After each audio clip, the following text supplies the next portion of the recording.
Joining me live is Peter Mathews, Cypress College Professor of Political Science. Thank you very much and good afternoon to you. What did you make of the speech from Biden?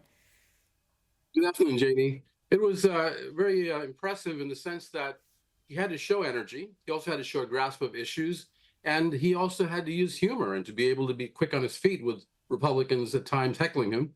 And he did all of those three things and probably more. Now, here's the thing. He went all the way from economic issues to social issues. He had a whole slew of issues that he talked about that he would like to bring in or that he already has brought in. More jobs, lower inflation rates, all the way to IVF, guaranteeing IVF for women and for family planning, pro-choice on abortion, all kinds of things that he actually said, look, I've done these things or I will be doing even more. And that really impressed many people, including Democrats, especially Democrats, but also the independents seem to have come aboard on his side, most of them, the independent voters, which is very important. And what's the mood like where you are? What are people saying? Well, it's the people who didn't want him to win, don't want him to win, and the hardcore Trump supporters, they're not impressed at all by Biden. They find some other way to say that he's not quite up to par. But most people, I think, especially the Democrats and independents, are quite impressed. People were surprised that he had that kind of energy. He had to project energy. His age has been a big, as you mentioned, his age has been a big factor because he's 81 years old, and he's amazing for that age to be able to do what he did. But he has to, in the campaign, show he can also go out there and campaign and be with people in public and hold press conferences and answer questions. But overall, he's pointing out to his record in which the economy has gotten better, but people haven't felt it individually. Many people haven't yet. They hopefully will, or they'll be able to say, look, let's give him a chance. Also, there's one other thing. He wants to let the voters know there's a very great danger from his opponent. And he's showing that President Trump can be very unpredictable, and it could cause a lot of problems in terms of his past record and when he was president. So President Biden is also using that danger warning to the people to get them to vote for him, even though some people may not be so enthusiastic about him, but many are, of course, in this case. So, Professor, it's looking almost certain that it's going to be a Trump-Biden rematch, a bit of deja vu. What's this going to look like, in your opinion?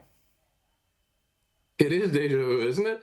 But it's going to look like different than 2020 because this time you're looking at probably the most consequential election, and I think many people feel it.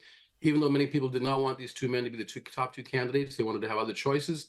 Now they're down to this. This is the wire. This is it, down to the wire. The only two choices they have, and this differences are stark. The paths these men will charter in different directions for the United States is very different from each other, and it'll make people feel my voice is going to count. So even though some Biden supporters may not be as enthusiastic as perhaps others, they will still go to the polls and vote for him, I'm predicting. He does have to reach out to groups such as young people, whom he is disappointed in terms of what's been happening in Gaza.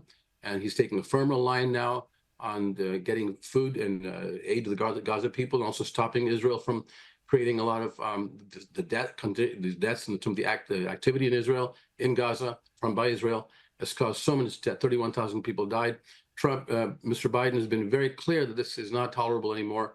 And he's telling people that he's going to go ahead and get a ceasefire going. He's got a plan for it, and hopefully he'll get that done. The young people will come, some of them will come back to vote for him on that, but also he has to bring back the African-American vote, the Latino vote, and the women are voting for him heavily now because of his strong position on abortion, choice, and IVF. So I think he'll bring them back. President Trump has a very hardcore, loyal base of support. He's got millions of people supporting him too.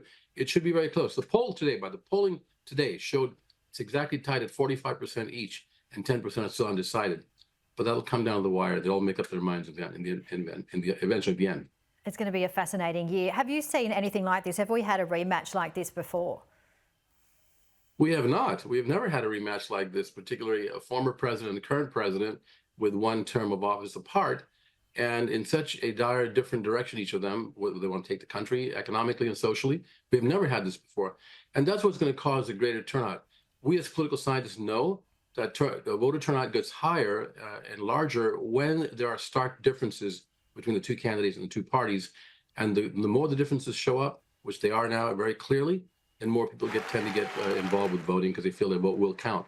So that's kind of a whole new thing. It's never happened before, though, in terms of this type of rematch.